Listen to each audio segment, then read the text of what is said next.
Hello and welcome once again to Breakfast All Day. I am Christy, and that is Matt, and that is Alonso. This week on Netflix, a really, really great and very timely film from Spike Lee, although a lot of it takes place during the Vietnam War. It's called Da 5 Bloods. It is excellent, and Alonso will tell you about it. So yeah, Da 5 Bloods.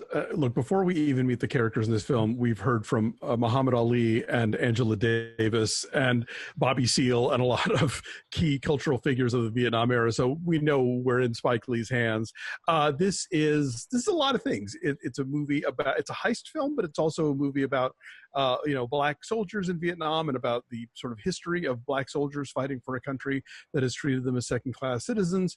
We focus on 4 characters played by Delroy Lindo, Clarke Peters, Norm Lewis, and Isiah Whitlock Jr. They are veterans. They served together, and they have returned to Vietnam in the present day, ostensibly to rescue the remains of their best friend, who's played in flashback by Chadwick Boseman. But it turns out that they also actually buried a cache of CIA gold in the jungle that they are going back to find. Along the way, they are joined by Jonathan Majors, who plays Delroy Lindo's son. They run into a group that goes around defusing unexploded landmines and bombs from the war. They encounter other people who know the gold is out there and want to get it for themselves. And along the way, it is, again, this very sort of heady mix of agit pop and thriller and all the things that Spike Lee loves to do with aspect ratios and with dollies and with cinema history. And there are shout outs to movies about Vietnam and shout outs to The Treasure of Sierra Madre and a lot of other things. I love this movie. And as Dave and I were on KCRW this morning with Madeline Brand, and I was just saying this is going to be a nutty year in terms of figuring out the award stuff and streaming movies versus does anything play theatrically. But when we're having that conversation at the end of the year, we absolutely need to remember Delroy Lindo's performance here, which is extraordinary. He is excellent, and it's a showy performance, but never too much. He is the one of these friends who has had the hardest time recovering, it seems, from the war, and increasingly we learn why that is. And he is a Republican who voted for Trump, a MAGA hat wearing Black man. And at first that seems like just kind of a shit stirring little detail, but then you come to understand where he's coming from and the hard life he's lived and the struggles emotionally and psychologically and physically he's had to deal with. He has a couple of monologues in this film, one in particular, which are just riveting, where he looks in the camera. And again, it would be really easy to overdo it in those moments. And he finds the absolute perfect tone every time. Yeah, these are all really great performances. Jonathan Majors is very good as his son. Norm Lewis does not get to sing. No, he's a Broadway guy. I did not know who he was. I looked at him, I was like, oh, he was Javert on Broadway. And he was the first Black Phantom. Oh, no kidding. Oh, wow. I think he was Javert in London, but he was the first Black Phantom in Broadway. But he's gotten, remember the Jesus Christ Superstar that they did with John Legend? Yes. He was in that. He's amazing. He doesn't get to sing.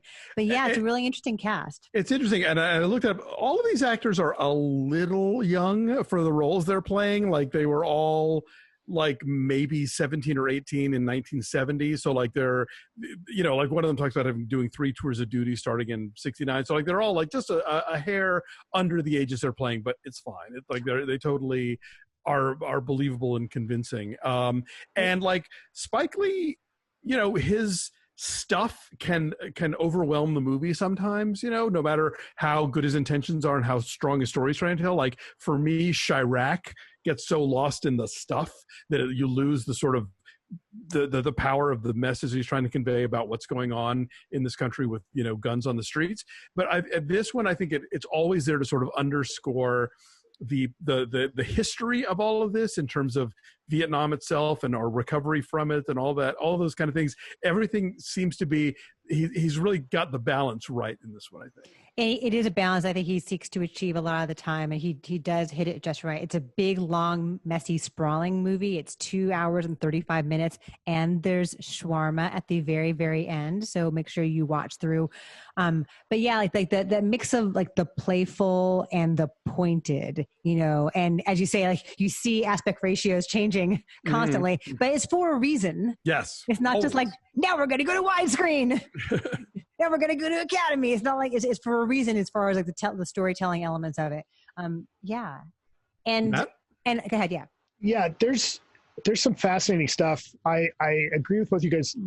Delroy Lindo is so good. And this is such a great example of, you know, such a great reminder of how, you know, I think he's underappreciated. I think he doesn't get cast in enough stuff because I think, you know, a role like this shows just how fucking good he is, right? Like you never, you know, when he's, yes, it's a showy performance, but you never really kind of catch him acting, right? I mean, you're there with that character and you're identifying and you're worried about him.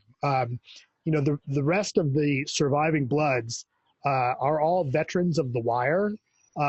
So at one point there's a great one little call out to The Wire, which I appreciated. I really like Clarke Peters in this, and I hadn't really seen much of him until I just recently went back and watched The Wire. Clarke Peters is terrific in this. His whole kind of side plot line with the woman he's set things up with to kind of help them get out is fascinating. And, you know, yes, are there a lot of the kind of Spike Lee typical things like, are you going to see the camera on the dolly? Yes, you're going to see the camera on the dolly. Are you going to get a Terrence Blanchard score that is almost overwhelming at times? This one actually feels a little bit more restrained than, say, like Miracle at St. Anna's. I was thinking about Miracle at St. Anna because that was sort of his last kind of period war film, and this feels so much more assured than that movie that I barely remember. Like, I know I saw it, but it did not. Well, and I mean, like, Blanchard's score is not, which he also scored, is not overdoing it. But yeah, I like this movie a lot. My biggest frustration with it is that it is so sprawling, and it feels like it loses a bit of urgency kind of about 2 hours in. And it almost feels like it loses sight of what the movie was setting out to do to begin with. Now, this is a script that was originally not about 4 black veterans. This was something that Oliver Stone was actually going to do, I think 7 or 8 years ago. And then Spike Lee and somebody else came in and rewrote it. His co-writer from Black Klansman. Right.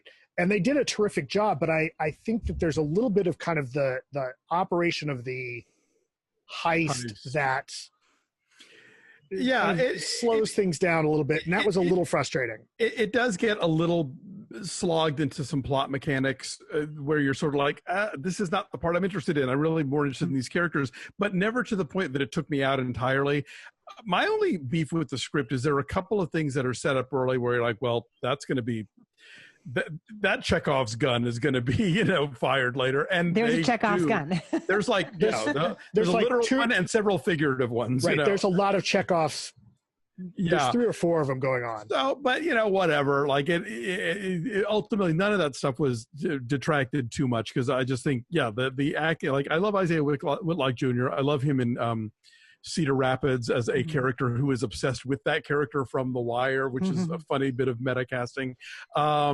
Delroy Lindo, by the way, in Spike Lee's Crooklyn, still one of my favorite Spike Lee movies and very underrated, I think.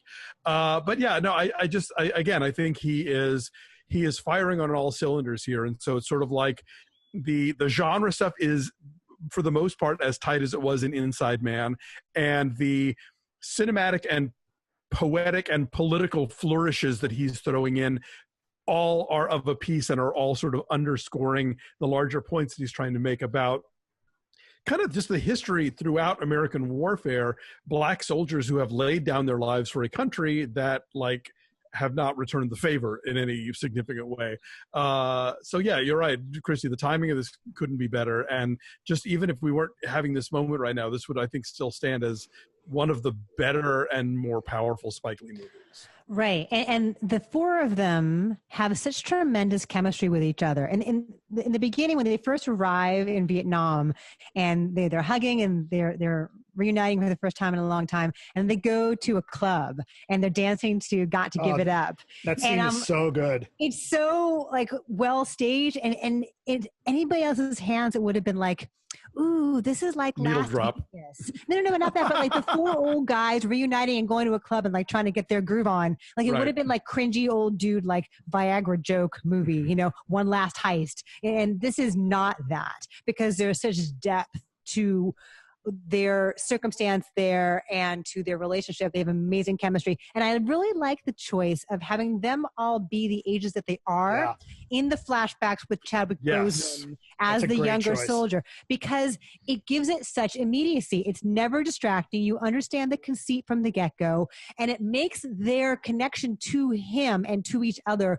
so immediate and so vital. So it's an interesting, surprising choice. I really liked it. I'm glad you brought that up, Christy, because I think a lot of times when they do kind of flashbacks and flash forwards and they've done different casting, I get distracted. Or de-aging. Or de-aging, right. But I'll get distracted like, oh, does that person, how'd they cast that? Where'd they find? And this one, it just like you forget about it. Right. And it plays into the idea of it being like their collective memory. And so when you think back on parts of your life, you sort of plop yourself as you are now into that moment, whether it's, you know, purely unconsciously or otherwise. And clearly what they were doing there and what this other friend meant to them is so still fresh in their minds that it feels like it's yesterday, you know. Sure, Does that make sense? And Chadwick Boseman is totally charismatic in this, of course, as always, as sort of like their philosophical, spiritual leader and their guide along the way. Yeah, I really, really like this. The one beef I have with it is there's this whole subplot with, as you mentioned, the landmine disarming team, and they are relevant at one point in the plot in an action-y kind of sequence, but I don't know how well tied in they are to the story as a whole, to the fabric of the whole thing, how necessary they are. Similarly, Jean Reno is in a couple of scenes as the Frenchman who helps them fence the gold, or he's lined up to be the guy who's going to help them. And that kind of feels a little one-dimensional, kind of mustache twirl.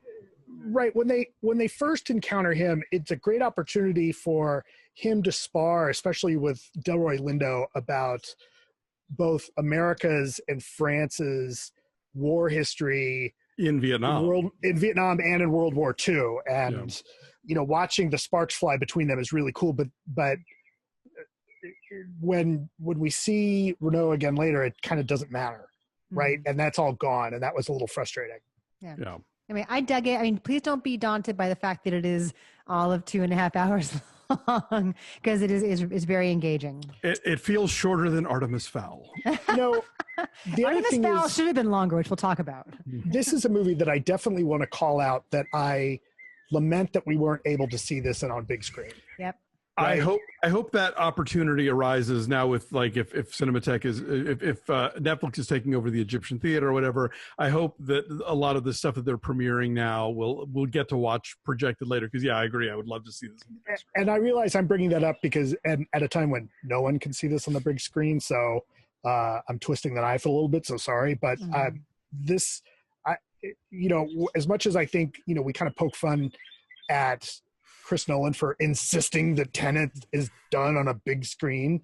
I think Spike Lee, this particular film, I think it's not going to make it a better movie, but I think it would probably be a somewhat more immersive experience. And for sure. And I, you know, would love to see it on a big screen at some point. But watch it at home anyway. You'll still sit real close to your screen. Right. And because there's so much going on thematically and whatnot, like this is, you know, as in general, you should be putting your phone down. But like, this is one that really, I think, behooves you to like give it your full focus. Yes. So I'm saying 8.5. As am I. As am I. There you go. 8.5 is our number. It is out there on Netflix to you enjoy right now. It is internationally. After the shawarma, you get all the credits of the German dubbing people. And I was like, I can't begin to imagine what it would be like to watch this movie in German. But there you go. Thanks for watching. Like this video, subscribe to our YouTube channel, follow us at BeFastAllDay on Twitter, Instagram, and Facebook, and visit our Patreon page at patreon.com/BeFastAllDay. We got our TV recaps. We have monthly classics that our subscribers pick for us to review. All kinds of fun stuff. Do check it out. patreon.com/befastallday. See you guys next time. Bye.